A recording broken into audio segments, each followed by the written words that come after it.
On பண்ணியா? இன்னும் on பண்ணல.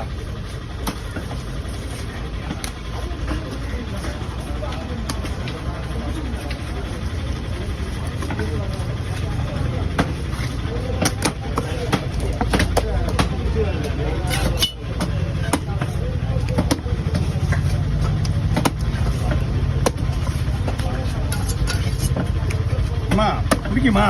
நீ என்ன பண்ற? சின்ன குண்டால முதல்ல மீனை வாங்க. ஆமா, சின்ன குண்டால மீனை வாங்கிட்டு பொறுமையா தூக்கி வச்சு எதுவாக இருந்தாலும் அடுக்கி வச்சுக்கு ஒன்றும் பண்ணாது. கீழே ஒன்று இருக்குப்பா, கீழே விழுந்துடாம பார்த்துக்க.